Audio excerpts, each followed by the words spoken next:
بسم اللہ الرحمن الرحیم قال رب اشرح لي صدري ويسر لي أمري واحلل عقدة من لساني يفقه قولي. الحمد للہ رب العالمین والصلاة والسلام علی سید المرسلین۔ آج جو صورت ہم پڑھیں گے اس صورت کا نام ہے سورۃ البروج، اور یہ مکی صورت ہے، اور اس صورت کی آیات ہیں 22 آیات ہیں۔ اس صورت کو پہلے پڑھ لیتے ہیں، پھر اس کا ترجمہ دیکھیں گے۔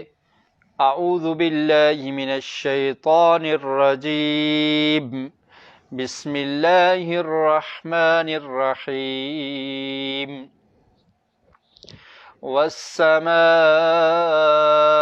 ذات البروج والیوم الموعود وشاہد ومشہود قتل اصحاب الاخدود النار ذات الوقود اذ هم علیہا قعود وهم على ما يفعلون بالمؤمنين شهود وما نقموا منهم إلا أن يؤمنوا بالله العزيز الحميد الذي له ملك السماوات والأرض والله على كل شيء شهيد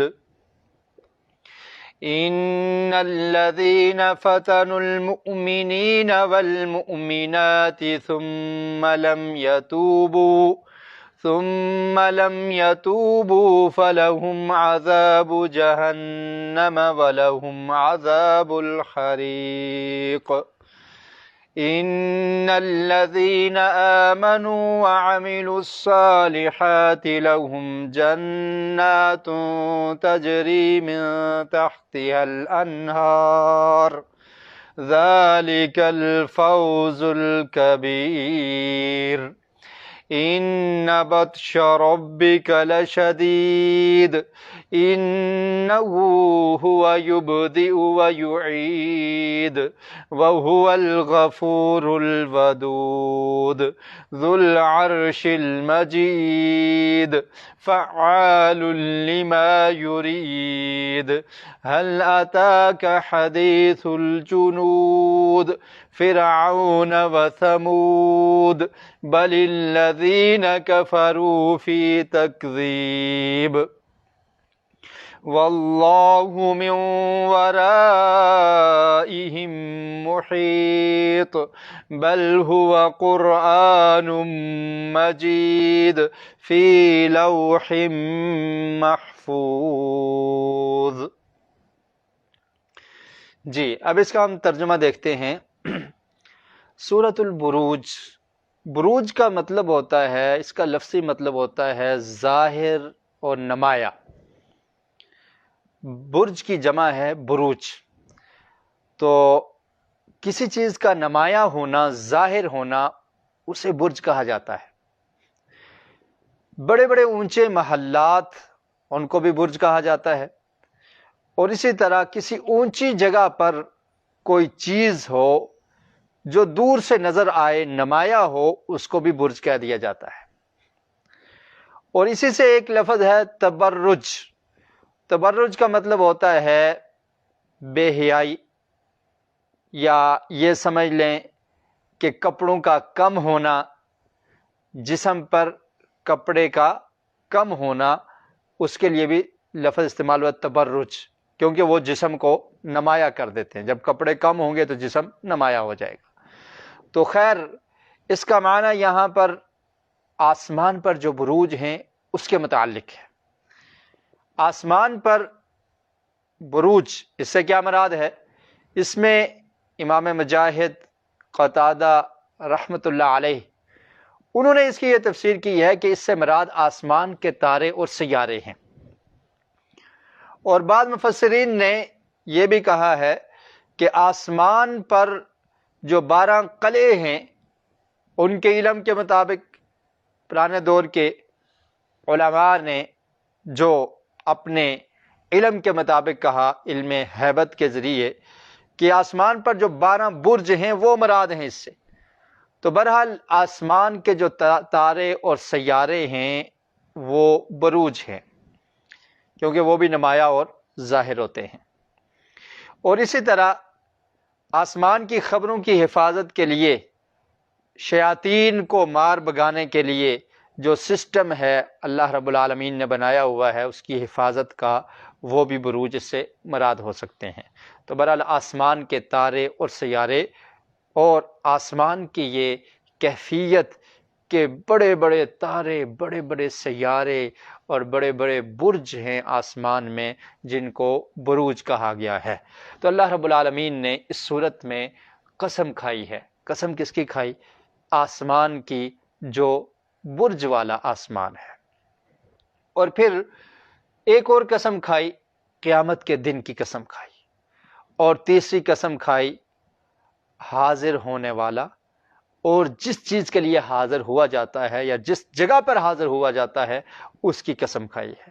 تو یہ 3 قسم کی قسمیں ہیں پہلی 3 آیات میں، اور اس کے بعد ایک واقعے کی طرف نشاندہی کی گئی، اور اس واقعے کا مختصر اس آیت میں ذکر کیا۔ وہ واقعہ اصحاب الاخدود کا واقعہ ہے، اخدود والوں کا واقعہ۔ تو پہلے ہم لفظی ترجمہ دیکھ لیتے ہیں۔ وَالسَّمَاءِ ذَاتِ الْبُرُوجِ، اور آسمان کی قسم۔ سما کہتے ہیں آسمان کو، اور اس کی جمع کیا آتی ہے؟ قرآن مجید میں استعمال ہوئی ہے السماوات۔ ذات البروج، آسمان کی قسم جو برج والا ہے، برجوں والا آسمان، اس کی قسم۔ وَالْيَوْمِ الْمَوْعُودِ، اور اس دن کی قسم، الموعود، جس کا وعدہ دیا گیا ہے، جس کا وعدہ کیا گیا ہے۔ موعود کہتے ہیں جس کا وعدہ کیا گیا ہے۔ وہ کون سا دن ہے؟ اس سے مراد قیامت کا دن ہے، کہ جس کا وعدہ دیا گیا ہے کہ ایک دن ایسا آنے والا ہے کہ جب سب لوگوں کا حساب ہوگا، ان سے ان کی زندگی کے متعلق پوچھا جائے گا، جس کو یوم الحساب بھی کہا جاتا ہے، یوم الدین بھی کہا جاتا ہے۔ اور یہاں پر فرمایا والیوم الموعود، اس وعدہ دیے گئے دن کی قسم، مراد قیامت کا دن۔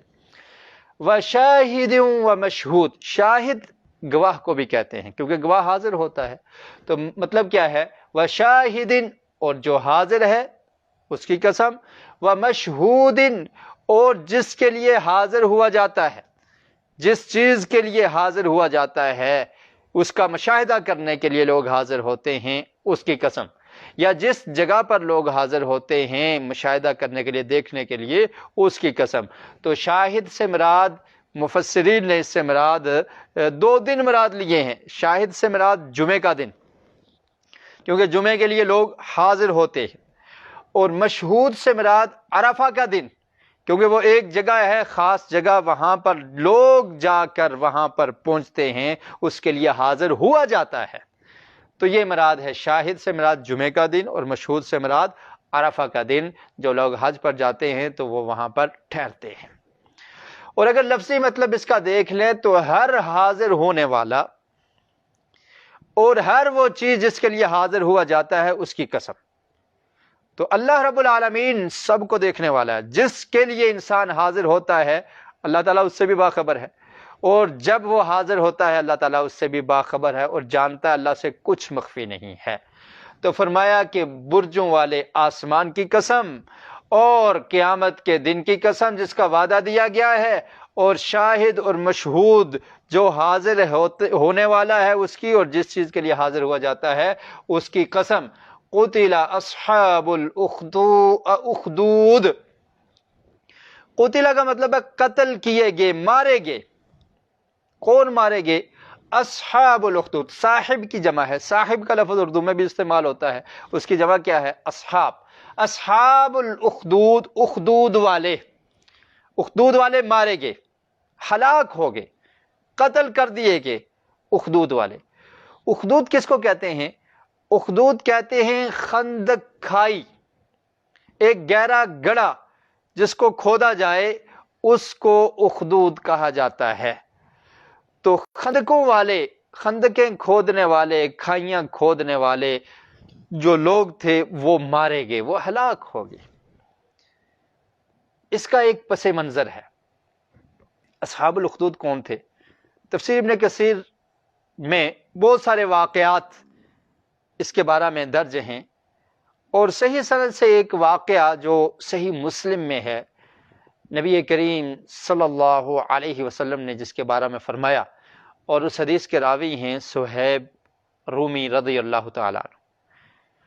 وہ بیان کرتے ہیں کہ نبی کریم صلی اللہ علیہ وسلم نے ارشاد فرمایا کہ تم سے پہلے ایک بادشاہ تھا، پہلی امتوں میں ایک بادشاہ تھا، اور اس بادشاہ کا ایک جادوگر تھا اس کے پاس، جو اس کے لیے جادو کیا کرتا تھا، ساحر، کاہن۔ تو وہ بہت بوڑھا ہو گیا۔ اس نے بادشاہ سے یہ کہا کہ کوئی پتہ نہیں کب مجھے موت آ جائے، تو جو میرے پاس علم ہے، میں جادو کرتا ہوں، جادو کا علم جو میرے پاس ہے، تو یہ میرے ساتھ ہی دفن ہو جائے گا۔ تم ایسے کرو کہ ایک ذہین ترین، جو بہت ذہین لڑکا ہو، اس کو میرے پاس لاؤ تاکہ میں یہ علم اس کو سکھا دوں۔ چنانچہ بستی میں سے دیکھا گیا جو سب سے ذہین لڑکا تھا، اس کو اس کاہن اور جادوگر کے پاس لایا گیا۔ اب وہ جب جادوگر کے پاس علم سیکھنے کے لیے آتا تھا تو راستے میں ایک راہب اپنے، جو ان کی عبادت کی جگہ ہوتی ہے عیسائیوں کی، کلیسا کہہ لیں، کنیسا کہہ لیں، اس کے اندر ایک راہب تھا، تو وہ بھی اس سے ملاقات ہو۔ اب وہ بچہ جب کاہن کے پاس آتا تو راستے میں اس راہب کے پاس بھی تھوڑی دیر بیٹھ جاتا، اور راہب کی باتیں اس کو اچھی لگنے لگی، کیونکہ وہ حقیقت پر مبنی تھی، اللہ کا تعارف تھا، اس میں اللہ کی توحید بیان کی جاتی تھی۔ تو اس بچے کو وہ چیزیں سمجھ آ گئی، اور وہ راہب کے پاس زیادہ ٹائم دینے لگا، اور جادوگر کے پاس وہ لیٹ پہنچتا تھا۔ جادوگر نے پوچھ لیا، اس سے شکایت کی، گھر والوں سے پوچھا کہ بچہ لیٹ آتا ہے، کہاں پر ہوتا ہے؟ تو خیر راہب نے اس کو کہا کہ جب تم تاخیر سے پہنچو تو جادوگر کو یہ کہہ دیا کرو کہ میں گھر میں موجود تھا، اپنے گھر میں تھا، اور اگر گھر لیٹ پہنچو تو گھر والوں کو یہ کہہ دیا کرو کہ میں جادوگر کے پاس تھا۔ تو اس طرح سے وہ چلتا رہا نظام، اور وہ راہب سے اس نے علم سیکھ لیا، اور پھر بچہ کنفیوز بھی ہو گیا، اور اس کو یہ تردد تھا کہ کون سچا ہے، جادوگر جو میرا استاد ہے وہ سچا ہے یا یہ راہب سچا ہے۔ یہی سلسلہ چلتا رہا، لیکن راہب کا جو علم تھا وہ اس کے دل میں گھر کر گیا، اور اسے وہ پسند آ گیا۔ ایک دفعہ ایسا ہوا کہ ایک کوئی بڑا جانور آ گیا، اور بعض روایات میں ہے کہ شیر تھا، اس نے لوگوں کا راستہ روک دیا، لوگ گزر نہیں سکتے تھے، ڈر رہے تھے اس سے۔ اس بچے کو پتا چلا تو اس نے ایک پتھر اٹھایا، اور پھر یہ کہا کہ اگر جو میں سیکھتا ہوں جادوگر سے وہ صحیح ہے تو میرا پتھر مارنے سے یہ جانور قتل ہو جائے، اور پھر یہ کہا کہ جو میں سیکھتا ہوں راہب سے، اگر وہ صحیح ہے تو یہ پتھر میں ماروں تو یہ جانور قتل ہو جائے۔ کہ راہب نے جو تعلیم دی ہے کہ اللہ تعالیٰ ہی سب کچھ کرنے والا ہے، اللہ کے حکم سے سب کچھ ہوتا ہے، تو اس نے یہ کہا کہ جو میں راہب سے سیکھ رہا ہوں اگر یہ صحیح ہے، سچ ہے، تو اس جانور کو قتل کر دیا جائے، اور اس نے یہ کہہ کر پتھر مارا، اللہ کے حکم سے وہ جانور قتل ہو گیا۔ جب لوگوں کو پتہ چلا تو پورے شہر میں وویلا مچ گیا کہ اس جانور کو کس نے قتل کیا، جس نے لوگوں کے راستے کو بند کر رکھا تھا۔ بتایا گیا کہ اس بچے نے اس کو پتھر مارا ہے، اور یہ کہہ کر مارا ہے کہ جو راہب سے میں سیکھتا ہوں، علم حاصل کرتا ہوں، اگر وہ صحیح ہے تو یہ جانور مر جائے، تو اس کے پتھر مارنے سے وہ جانور مر گیا۔ پوری تفصیل کے ساتھ یہ واقعہ صحیح مسلم میں، جامع ترمذی میں بھی موجود ہے۔ تو جب لوگوں نے یہ ماجرا دیکھا تو ایک نابینا شخص جسے دکھتا نہیں تھا، وہ اس بچے کے پاس آیا اور کہنے لگا کہ میں تمہیں اتنا اتنا مال دوں گا، تم میری نظر کو درست کر دو۔ اس نے کہا میں تو درست نہیں کر سکتا اور نہ ہی مجھے تمہارے مال کی ضرورت ہے، لیکن میں تمہارے لیے دعا کر سکتا ہوں، اور شرط یہ ہے کہ اگر تمہاری نظر ٹھیک ہوگی تو تم نے اس شفا دینے والے پر ایمان لانا ہے۔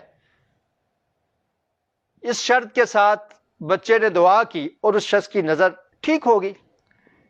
اللہ رب العالمین نے اس کی نظر کو ٹھیک کر دیا اور وہ شخص، وہ نبینا شخص اب دیکھنے کے قابل ہو گیا اور وہ مومن بن گیا، مسلمان بن گیا۔ اس نے کہا کہ میں اس بچے کے رب پر ایمان لاتا ہوں۔ اب اس بستی میں یہ 3 لوگ تھے، ایک راہب، ایک یہ بچہ اور تیسرا وہ نبینا شخص، وہ ایمان قبول کر چکا تھا۔ جب بادشاہ کو یہ خبر ہوئی کہ یہ بچہ جادوگر سے علم نہیں سیکھ رہا، اور معاشرے میں بھی یہ بات پھیل گئی کہ اس بچے کے پاس وہ علم اور نالج ہے جو کسی کے پاس نہیں ہے، تو بادشاہ بڑا ظالم تھا۔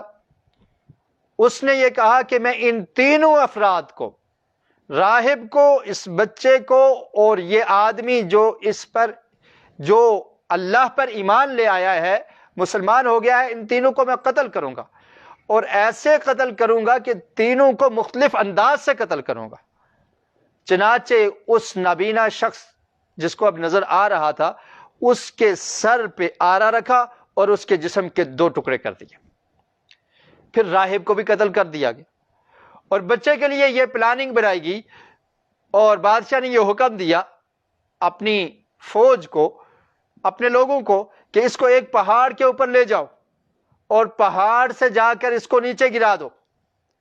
جب پہاڑ پر لے گئے تو پہاڑ کانپنا شروع ہو گیا، تو وہ جو لوگ تھے وہ سب کے سب اتر کر بھاگ گئے، وہاں پر بچہ اکیلا کھڑا رہ گیا، وہ اس کو نہیں مار سکے۔ اب دوسری دفعہ پھر انہوں نے ارادہ کیا اور یہ پلاننگ کی کہ اس کو سمندر میں لے جاؤ اور اس کو سمندر میں گرا دو، یہ غرق ہو جائے۔ اللہ کا کرنا ایسا تھا کہ جو لوگ لے کر جانے والے تھے وہ غرق ہو گئے اور بچہ بچ گیا۔ اب بادشاہ بڑا پریشان ہے کہ جو بھی میں کر رہا ہوں وہ ہو نہیں رہا۔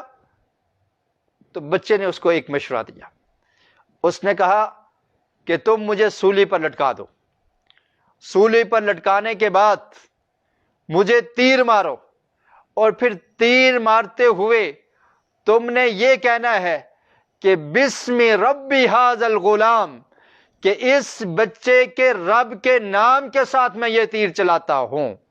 اگر تم ایسا کہو گے، اللہ کا نام لوگے، تو میری موت واقع ہو جائے گی، اور اگر تم نے ایسا نہیں کیا تو تم مجھے نہیں مار سکتے۔ چنانچہ اس نے ایسا ہی کیا اور کہا بسم ربی ھذا الغلام، اور پھر تیر مارا اور وہ بچہ قتل ہو گیا۔ اس نے اپنی کن پٹی پر ایسے ہاتھ رکھا اور وہاں پر ہی اس کو موت آ گئی۔ اور یہ اللہ کی ایک نشانی تھی۔ اور پھر اس کے بعد کیا ہوا کہ لوگ مسلمان ہو گئے، انہوں نے کہا یہی سچا دین ہے، جس کا درس یہ بچہ دے کر گیا ہے، جو پیغام ہمیں بچہ دے کر گیا، یہی سچا دین ہے۔ خون دل دے کر نکھاریں گے رخے برگے گلاب، ہم نے تو گلشن کے تحفظ کی قسم کھائی ہے، اپنی جان دے دی توحید کی خاطر اور ایک پیغام دے دیا۔ تمام کے تمام بستی کے لوگ جوک در جوک دائرہ اسلام میں داخل ہو رہے ہیں، اسلام کو قبول کر رہے ہیں۔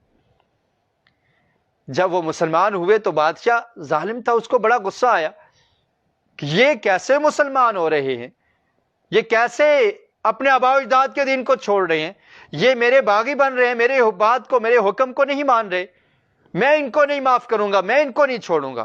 تو اس نے یہ ارادہ کیا کہ سڑک کے کنارے بڑی بڑی خندقیں کھدا دی، اخدود خندق کھائی کھود دی گئی، راستوں کے کنارے پہ خندق اور کھائی کھود دی گئی، اور پھر اس میں آگ جلا دی، اور پھر کہا لوگوں کو خبردار، جو بھی اپنے اصلی دین کو چھوڑ کر اسلام کو قبول کرے گا میں اس کو اس آگ میں جلا دوں گا، اور جو اسلام کو چھوڑ دیتا ہے، مرتد ہو جاتا ہے، اسے معاف کر دیا جائے گا۔ لیکن یہ ایمان ایک ایسی چیز ہے کہ جس کے دل میں گھر کر جائے، جس کو اپنے خالق اور مالک کی سمجھ واقفیت حاصل ہو جائے پھر وہ اس کو چھوڑتا نہیں ہے، چھوڑنے کے لیے تیار نہیں ہوتا۔ وہ سمجھ جاتا ہے کہ یہ زندگی عارضی ہے، یہ فانی ہے، اس کی کوئی حیثیت نہیں، میں مر گیا تو کیا ہو جائے گا، مرنا تو ہے ہی، لیکن اگر اللہ کے راستے میں موت آ گئی تو جو ہی مروں گا تو میرا مقام، میری منزل وہ رب العالمین کے پاس عظیم مہمان نوازی کی صورت میں وہ مقام مجھے حاصل ہو جائے گا۔ انہوں نے موت کو قبول کر لیا۔ اس ظالم بادشاہ نے وہ خندق جو کھودی تھی اس میں آگ جلائی تھی، اس میں ان لوگوں کو پھینکا اور وہ جل کر راکھ ہوتے چلے گئے۔ تو یہ سامنے منظر تو یہ تھا کہ یہ لوگ دیکھ کر تماشا دیکھ رہے تھے کہ کیسے یہ مومن، کیسے یہ جل رہے ہیں، کیسے ان کو آگ میں ڈالا گیا ہے، کیسے ان کی سسکیاں اور چیخو پکار یہ سن رہے تھے وہ لوگ۔ لیکن اللہ تعالیٰ نے فرمایا کہ یہ مرنے والے جو اللہ کے راستے میں جنہوں نے جان دی ہے، دین کی خاطر اپنے نفس کو قربان کر دیا ہے، یہ تو انعام یافتہ لوگ ہیں، لیکن جن نے یہ کارنامہ انجام دیا ہے، جنہوں نے ان کو مارا ہے، خندقیں کھودی ہیں، حقیقت میں یہ مر چکے ہیں۔ قتل اصحاب الاخدود، یہ لعنتی لوگ ہیں، یہ مارے گئے۔ یہ دنیا کی زندگی تو ختم ہو جائے گی، آخرت میں جو ان کا انجام ہوگا تو وہ بڑا ہی سخت انجام ہوگا۔ تو یہ اس واقعے کی طرف نشاندہی کی، قتل اصحاب الاخدود، کہ جو خندقیں کھودنے والے وہ جو ظالم لوگ تھے ان کے بارے میں کہا گیا کہ وہ قتل کیے گئے، مارے گئے، لعنتی لوگ ہیں، یہ اللہ کی رحمت سے دور ہو گئے۔ النار ذات الوقود، اور پھر اس آگ کا بھی تذکرہ کیا جو آگ ان نے کھودی تھی، جو آگ جلائی تھی، خندقیں کھود کر جو اس میں آگ بھڑکائی تھی، اور میں النار، وہ آگ، ذات الوقود، جو ایندھن والی تھی، ایندھن ڈال کر اس آگ کو بھڑکایا۔ اس طرح کے اور واقعات بھی ہیں کہ کس طرح سے بادشاہ ظلم کیا کرتے تھے، کس طرح سے دنیا میں اہل ایمان کو ستایا گیا، ان کو تنگ کیا گیا، اللہ کے دین کی خاطر کس طرح سے لوگوں نے قربانیاں پیش کی۔ یہ واقعہ اور اس کے علاوہ اور بھی واقعات ایسے ملتے ہیں، تفسیر ابن کثیر میں تفصیل کے ساتھ وہ واقعات موجود ہیں، آپ دیکھ سکتے ہیں وہاں پر۔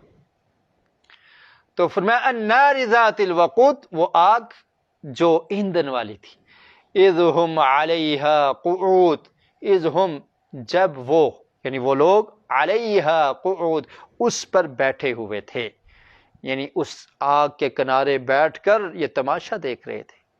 میں آگ جلائی، ایندھن والی آگ، اور پھر وہاں پر بیٹھ کر یہ دیکھ رہے تھے، بیٹھے ہوئے تھے۔ وَهُمْ عَلَى مَا يَفْعَلُونَ بِالْمُؤْمِنِينَ شُهُودٌ، وَهُمْ، اور وہ لوگ، عَلَى مَا يَفْعَلُونَ، جو وہ کرتے تھے، بالمؤمنین، مومنین کے ساتھ، ایمان لانے والے لوگوں کے ساتھ جو انہوں نے کیا، شہود، اس کو دیکھنے والے تھے، حاضر تھے، دیکھ رہے تھے، اس پر یہ گواہ ہیں، انہوں نے جو کچھ کیا ہے اس پر یہ گواہ ہیں، موجود تھے، حاضر تھے، دیکھ رہے تھے۔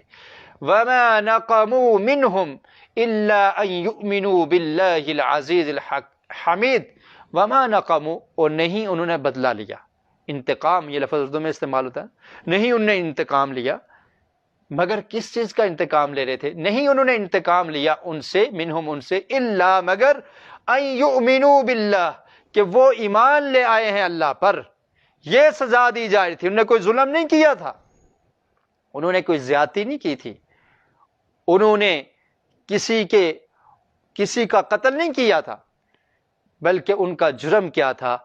ایمان باللہ، اللہ پر ایمان لانا، اس وجہ سے ان کو سزا دی جا رہی تھی۔ ان کو سزا اس لیے دے گی ان یؤمنوا باللہ العزیز الحمید، کہ وہ ایمان لائے ہوئے تھے، اور پھر یہ نہیں کہا کہ وہ ایمان لائے تھے، یؤمنو کا لفظ استعمال کیا کہ وہ ایمان لائے تھے اور ایمان پر مستقل اور مستمر تھے، ثابت قدمی اختیار کیے ہوئے تھے، اپنے ایمان سے انہوں نے روگردانی نہیں کی، ایمان کو چھوڑا نہیں ہے، ایمان کی حالت میں تھے۔ ان یؤمنو، کہ وہ ایمان لائے ہوئے تھے، باللہ، اللہ پر، العزیز الحمید، جو غالب ہے اور جو تعریف والا ہے، جس کی تعریف کی جاتی ہے۔ تو اس چیز کی، اس جرم کی ان کو سزا دی جا رہی تھی کہ وہ مومن تھے، اللہ پر ایمان لائے تھے، اور اللہ تعالی نے اپنی صفات کا بھی ذکر کر دیا، العزیز، غالب ہے، الحمید، جس کی تعریف کی جاتی ہے، یہ بادشاہ، اس کی کوئی حیثیت نہیں ہے۔ تو یہ جرم تھا جس کی وجہ سے ان کو یہ سزا دی گئی۔ الذی لہ ملک السماوات والارض واللہ علی کل شیء شہید. الذی، وہ ذات، لہ ملک السماوات والارض، یہ تمہارے پاس تھوڑی سی طاقت آ گئی، تم ایک خطے کے، زمین کے ایک ٹکڑے کے، ایک ملک کے بادشاہ بن گئے، تو کون سی بڑی بات ہے؟ تکبر اتنا آ گیا، غرور اتنا آ گیا کہ بس جو میں کہتا ہوں وہی ہونا چاہیے، میرے خلاف کوئی بولنے کی جرت نہیں کر سکتا. اس طرح انسان میں تکبر اور غرور آ جاتا ہے. تو فرمایا کہ اللہ رب العالمین وہ آسمانوں اور زمین کا بادشاہ ہے، وہ بادشاہ جس کی بات ٹالی نہیں جا سکتی، جس کی بات کو ٹھکرایا نہیں جا سکتا، اور جو اس کی بات کو تسلیم کر لیتا ہے وہی حقیقی معنوں میں کامیاب ہے. الذی لہ ملک السماوات، وہی ذات جس کے لیے آسمانوں اور زمین کی بادشاہت ہے، سماوات آسمان، والارض اور زمین کی بادشاہت ہے.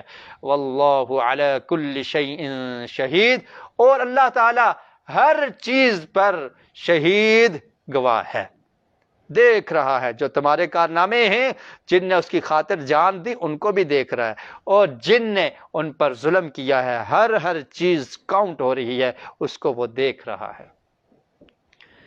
ان الذين فتنوا المؤمنين والمؤمنات ثم لم يتوبوا فلهم عذاب جہنم ولهم عذاب الحریق. اور پھر فرمایا کہ وہ لوگ جنہوں نے مومنین پر ظلم کیا، ان الذین، بے شک وہ لوگ، فتنوا المؤمنین، جنہوں نے آزمائش میں ڈالا مومنین کو، ایمان والوں کو آزمائش میں ڈال دیا. فتنہ کہتے ہیں اصل میں سونے کو جب آگ میں ڈالا جاتا ہے کھرے اور کھوٹے کی پہچان کے لیے، تو یہ کیا ہے؟ فتنہ ہے. اور پھر یہ لفظ ہر آزمائش، مصیبت، عذاب پر بولے جانے لگا کہ جس کے ذریعے کسی کو پریشان کیا جائے، اس کو ستایا جائے، اس کو عذاب دیا جائے. تو اس طرح سے ان لوگوں نے مومنین کو آزمائش میں ڈالا، ان کو عذاب دیا، آگ کا عذاب، آگ کی خندقیں کھود کر اس میں آگ جلا کر اس کے اندر ڈال دیا. تو فرمایا کہ بے شک وہ لوگ جنہوں نے آزمائش میں ڈالا مومنین کو، والمؤمنات، اور مومن عورتوں کو، ثم لم یتوبوا، اور پھر انہوں نے توبہ نہیں کی. توبہ نہیں کی. اس سے یہ پتہ چلتا ہے کہ جن لوگوں نے آگ میں ڈالنے کا یہ گناہونہ جرم کیا تھا اور لوگوں کو قتل کیا تھا، آگ میں جلا کر راکھ کر دیا تھا، اگر وہ بھی توبہ کر لیتے موت سے پہلے تو اللہ تعالیٰ ان کو بھی معاف کر دیتا. یہ اللہ کی رحمت ہے. اگر توبہ کر لیتے، اپنی اصلاح کر لیتے، اللہ تعالیٰ ان کو معاف کر دیتا. اور موت سے پہلے تک توبہ کا وقت ہے کہ انسان گناہوں کو چھوڑ دے، ترک کر دے، کتنے ہی بڑے گناہ کیوں نہ ہوں. اگر انسان معافی مانگ لیتا ہے، گناہوں سے توبہ کر لیتا ہے، تو اللہ تعالیٰ معاف کر دیتا ہے. فرمایا کہ وہ لوگ جنہوں نے مومنین اور مومنات کو آزمائش میں ڈالا، پھر انہوں نے توبہ نہیں کی، بغیر توبہ کیے اپنے جرم پر ڈٹے رہے، اسی حالت میں ان کو موت آ گئی، تو پھر ان کے لیے کیا ہے؟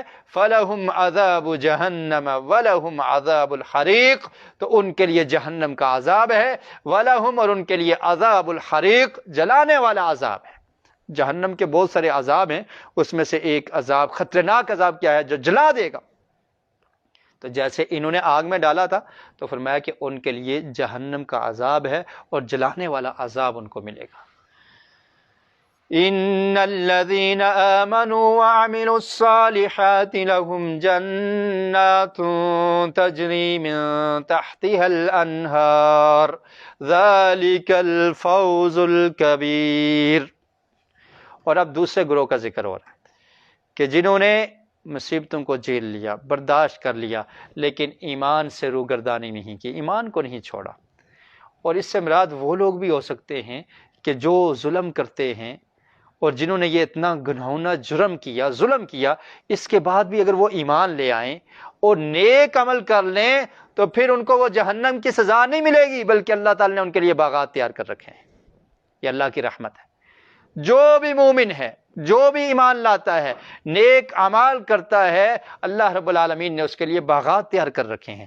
یہ لوگ مرنے سے پہلے اگر توبہ کر لیتے، توبہ کر کے معافی مانگ کر مومن بن جائیں اور نیک عمل کرنے والے بن جائیں تو ان کے لیے بھی جنات ہیں، ان کے لیے بھی باغات ہیں، اور وہ لوگ جن کو ستایا گیا، جن کو مصائب میں مبتلا کیا گیا، جن کو سزائیں دی گئی، ان کے لیے بھی باغات ہیں اور تسلی ہے اس میں۔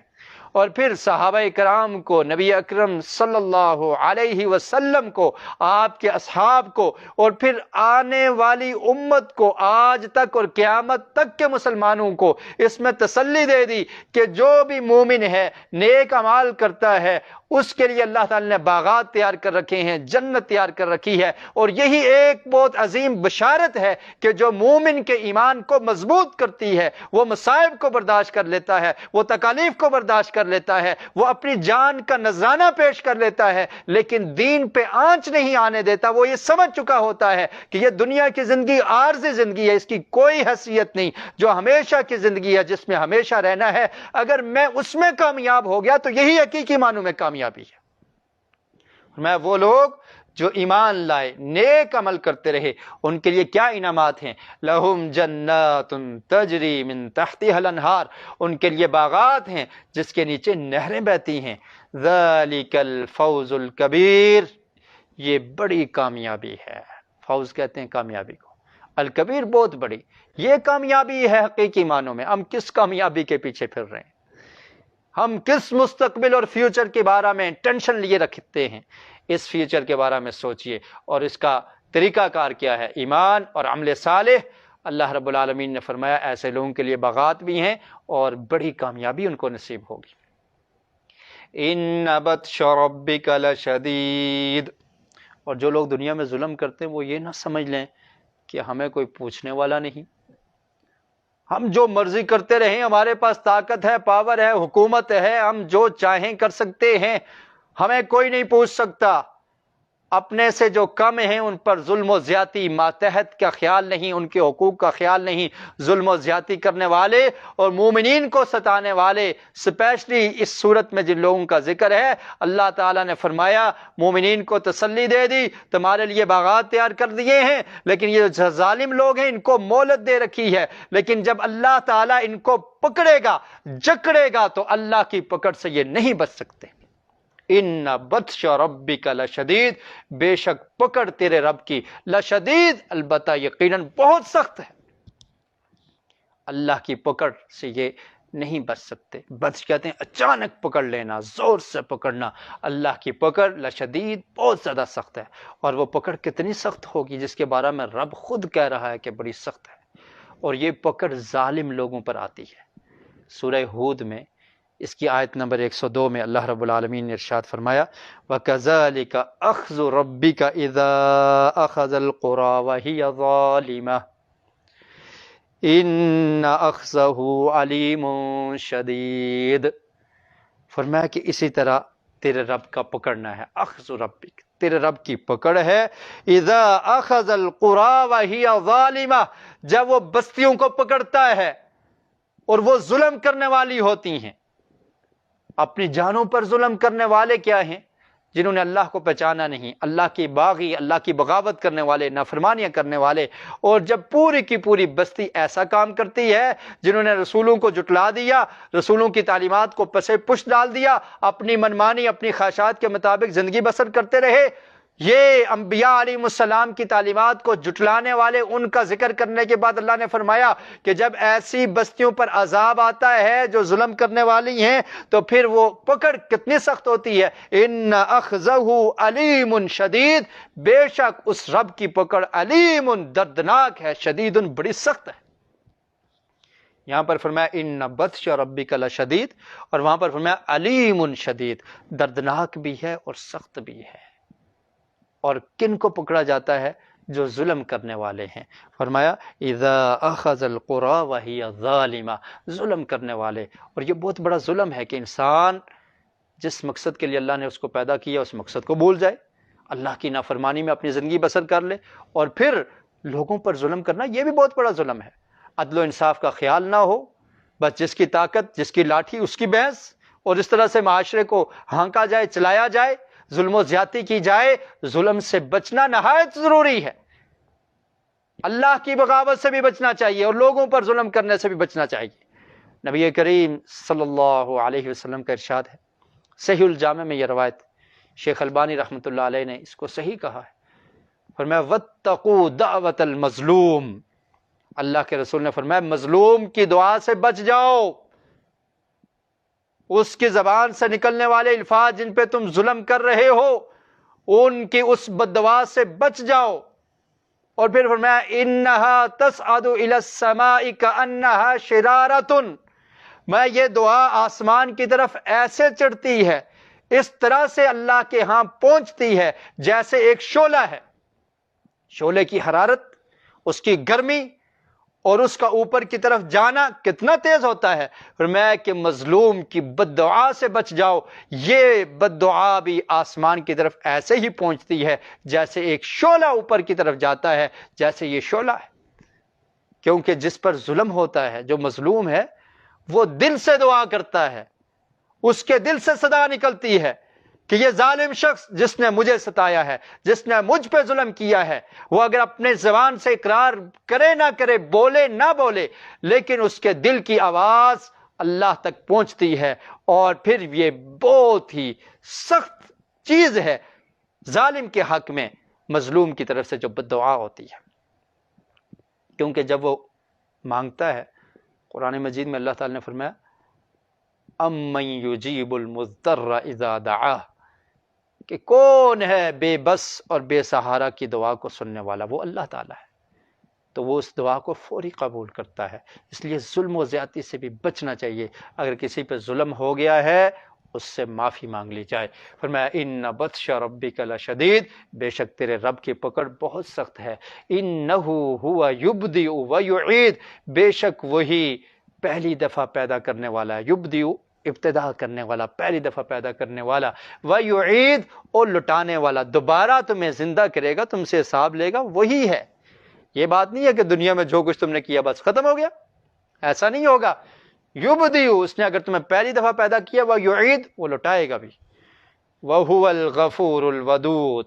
اور اس کے بعد اللہ رب العالمین نے اپنی رحمت کا بھی ذکر کر دیا کہ جو معافی مانگنے والے ہیں تو اللہ رب العالمین ان کے لیے غفور ہے، بخشنے والا، ودود، شفقت کرنے والا، محبت کرنے والا ہے۔ ذو العرش المجید، اور وہ عرش کا مالک ہے، عرش والا ہے، المجید، بزرگی والا ہے، فعال لما یرید۔ اور یہ واقعہ بیان کرنے کے بعد اللہ تعالیٰ نے صفات بھی بیان کر دی، اپنی توحید کو بھی بیان کر دیا کہ وہی سب کچھ کرنے والا ہے، اس کے علاوہ کوئی کچھ نہیں کر سکتا، وہی پوری کائنات کا مالک ہے۔ فعال لما یرید، کرنے والا ہے جس کا وہ ارادہ کرتا ہے، جس کا وہ ارادہ کرتا ہے اس کے ارادے کو کوئی ٹال نہیں سکتا۔ اور پھر سبق کے لیے بتا دیا کہ ذرا غور فکر کرو، تدبر کرو، تم سے پہلے جو لوگ آئے تھے جن کو اللہ نے پکڑا، ان کا منظر دیکھ لو، ان کا انجام دیکھ لو، اس سے عبرت حاصل کر لو۔ اور عرب میں یہ واقعات مشہور تھے، دو قومیں فرعون اور سمود، ان پر جو عذاب آیا تو یہ مشہور تھا، تو پھر اس لیے اللہ رب العالمین نے فرمایا هل اتاک حدیث الجنود، کیا آئی ہے تیرے پاس حدیث الجنود، حدیث کہتے ہیں بات کو، جنود کہتے ہیں لشکر کو، جند کی جمع جنود، تو کیا وہ لشکروں کی بات آپ کے پاس پہنچی ہے؟ کون سے لشکر جو دندناتے پھرتے تھے؟ فرعون اپنے آپ کو رب العالی کہتا تھا، وہ لوگ اللہ رب العالمین نے ان کو کیسے پکڑا، کیسے ان کا انجام ہوا، ان کی طرف دیکھ لو۔ فرعون و ثمود، فرعون اور ثمود کے لوگ، ان پر کیسے عذاب آیا۔ بل الذین کفروا فی تکذیب، اس کے باوجود یہ مکہ کے مشرک، یہ کافر لوگ یہ جٹلاتے ہیں۔ بل الذین، بلکہ وہ لوگ، کفروا، جن نے کفر کیا، فی تکذیب، جٹلانے میں ہیں، جٹلا رہے ہیں، بات کو نہیں مان رہے، قرآن کو تسلیم نہیں کر رہے۔ یہ کلام اللہ جو اللہ رب العالمین نے واضح کر دیا اور کھول کھول کے تمہارے سامنے رکھ دیا، قوم سمود کا، فرعونیوں کا، سب کچھ ذکر اس میں کر دیا، اس کے باوجود یہ جٹلانے والے ہیں۔ واللہ من ورائہم محیط، تو یہ نہ سمجھیں کہ یہ بچ جائیں گے، اور اللہ تعالیٰ من ورائہم ان کے پیچھے سے محیط گھیرنے والا ہے، یعنی ان کو ہر طرف سے اللہ تعالیٰ گھیرنے والا ہے، یہ بھاگ نہیں سکتے، اللہ سے کون چھوٹ سکتا ہے۔ بل ہوا قرآن مجید، اور تم اس قرآن کو جھٹلاتے ہو، یہ اللہ کی کلام ہے۔ اس کو جھٹلانا یا تمہارا یہ سمجھنا کہ یہ اس میں شک کرنا کہ یہ اللہ کی کلام نہیں ہے، یہ تمہاری بات درست نہیں ہے، بلکہ یہ قرآن ہے مجید، جو بزرگی والا ہے، شان والا، شرف والا قرآن ہے، جو تم پر پڑھا جا رہا ہے، جس کی آیات تمہیں سنائی جا رہی ہیں۔ ان آیات کو سن کر تمہیں ایمان لانا یہ ہونا چاہیے، ایسے تمہیں کرنا چاہیے۔ اس کو جھٹلانا یہ تمہارے لیے اچھا نہیں ہے۔ اور پھر قرآن میں شک بھی نہیں کیا جا سکتا۔ فی لوح محفوظ، تمہارا یہ سمجھنا کہ شاید نبی علیہ الصلوۃ والسلام نے خود سے بنا دیا ہے، ایسی بات نہیں ہے۔ یہ قرآن ہے اور یہ لوح محفوظ میں محفوظ ہے۔ فی لوح، تختی پر لکھا ہوا، فرشتوں کے ذریعے اللہ رب العالمین نے جبریل علیہ السلام کے ذریعے نبی کریم صلی اللہ علیہ وسلم تک پہنچا دیا، لیکن اس کو لوح میں اس تختی پر لکھا ہوا ہے جس کو محفوظ کیا گیا ہے۔ اس میں کوئی رد و بدل کی کوئی گنجائش نہیں ہے، کوئی چینجنگ نہیں ہو سکتی۔ اس جیسا کلام کوئی بنا نہیں سکتا، کسی بشر کے اندر یہ طاقت نہیں کہ وہ اس جیسا قرآن پیش کر سکے۔ اللہ تعالیٰ نے سورہ بقرہ میں بھی چیلنج کیا اس وقت کے لوگوں کو، مکہ کے لوگوں کو یہ چیلنج کیا کہ اگر تم سمجھتے ہو کہ یہ صحیح نہیں ہے، فَإِن لَّمْ تَفْعَلُوا وَلَن تَفْعَلُوا فَاتَّقُوا النَّارَ الَّتِي أُعِدَّتْ لِلْكَافِرِينَ، کہ تم ایسا نہیں کر سکتے اور قیامت تک نہیں کر سکو گے۔ اور قرآن نے بار بار چیلنج کیا کہ اس جیسی ایک صورت لا کر دکھا دو، اس جیسی 10 آیات لا کر دکھا دو، اس جیسی ایک آیت لا کر دکھا دو۔ وہ عرب کے لوگ جو اپنی فصاحت اور بلاغت پر گما کیا کرتے تھے، تکبر کیا کرتے تھے اور اپنے فصاحت اور بلاغت کا چرچا کیا کرتے تھے، وہ اس زبان میں، عربی زبان میں قرآن جیسا کلام نہیں پیش کر سکے اور کر بھی نہیں سکتے تھے۔ تو فرمایا کہ یہ قرآن ہے جو مجید ہے، شرف والا ہے، فی لوح، اور وہ لوح، وہ تختی محفوظ، اس پر اس کو محفوظ کیا گیا ہے۔ تو یہ تھی آج کی ہماری سورت جس کی ہم نے تلاوت کی، اور اس کے بارے میں مختصر تفسیر آپ حضرات کے سامنے رکھی ہے۔ سورۃ البروج اس کا نام ہے، اور اس کے شروع میں اللہ تعالیٰ نے قسمیں کھائی، آسمان جو برج والا ہے اس کی قسمیں، قیامت والیوم الموعود، اور قیامت کے دن کی قسم، اور پھر فرمایا کہ جو حاضر ہونے والا ہے اور جس کے لیے حاضر ہوا جاتا ہے یا جس چیز کے لیے حاضر ہوا جاتا ہے اس کی قسم، اور پھر اخدود کا واقعہ بیان کر دیا کہ جن لوگوں نے اہل ایمان پر ظلم کیا، آگ بھڑکائی اور آگ کے کنارے پر بیٹھ کے وہ تماشا دیکھ رہے تھے، اور مومنین کے ساتھ جو انہوں نے کیا اس کو اپنی آنکھوں سے دیکھتے رہے، اور مومنین کا جرم صرف یہ تھا کہ وہ اللہ پر ایمان لائے تھے۔ اور اللہ رب العالمین کی شان کیا ہے، وہ آسمانوں اور زمین کا بادشاہ ہے، اور وہ ہر چیز کو دیکھنے والا ہے، اس سے کچھ مخفی نہیں ہے۔ اور پھر فرمایا کہ جن لوگوں نے ایسا جرم کیا ہے، مومنین کو مصیبت میں ڈالا، مومنات کو مصیبت میں ڈالا، ان کو پریشان کیا، ان کو آزمائش میں ڈالا، اور پھر اس پر توبہ نہیں کی، تو وہ اللہ کے عذاب سے بچ نہیں سکتے، ان کے لیے جہنم کا اور جلانے والا عذاب ان کے لیے ہے۔ لیکن جو توبہ کر لیتے ہیں اللہ تعالیٰ ان کو معاف کر دیتا ہے، جو ایمان لے آتے ہیں اللہ تعالیٰ ان کے سابقہ زندگی کو وہ معاف کر دیتا ہے، ان کے گناہوں کو مٹا دیتا ہے اگر وہ اصلاح کر لیں، ایمان لے آئیں۔ اور جتنے بھی ایمان والے ہیں، نیک اعمال کرنے والے ہیں، اللہ تعالیٰ نے ان کے لیے باغات تیار کر رکھے ہیں، جنات ہیں جس کے نیچے سے نہریں بہتی ہیں، اور یہی اصل کامیابی ہے، یہ بہت بڑی کامیابی ہے۔ اور اللہ کی جو پکڑ ہے، عذاب ہے، وہ بہت سخت ہے، اس سے کوئی نہیں چھوٹ سکتا۔ وہی ابتدا میں ہمیں پیدا کرنے والا ہے اور وہی قیامت کے دن دوبارہ لوٹائے گا، اور یہ بات حقیقت ہے، اس میں کوئی شک اور شبہ نہیں ہونا چاہیے، کیونکہ یہ قرآن مجید میں ہے۔ اور پھر اللہ رب العالمین نے اپنی رحمت کا بھی تذکرہ کیا کہ وہ غفور بھی ہے، مہربان بھی ہے، اور وہ عرش کا مالک اور بزرگ بھی ہے، اور وہ جو چاہتا ہے کر لیتا ہے۔ اور ایسے ہی جو سابقہ قومیں تھیں، قوم فرعون اور قوم ثمود پر جو عذاب آیا، اس منظر کو دیکھو اور قرآن مجید پر ایمان لاؤ، اس کو جٹلاؤ نہیں، اور اللہ رب العالمین سے کوئی بھی چھوٹ نہیں سکتا۔ واللہ من ورائہم محیط، یہ ان کو گھیرنے والا ہے۔ اور قرآن کا شرف اس میں بیان کر دیا کہ اللہ تعالی نے اس کو لوح محفوظ میں محفوظ کیا ہوا ہے۔ اللہ رب العالمین سے دعا ہے کہ اللہ تعالی ہمیں قرآن مجید کو سمجھنے کی، پڑھنے کی اور اس پر عمل کرنے کی توفیق نصیب فرمائے۔ وما علیہ الا البلاغ المبین۔ صدق اللہ العظیم۔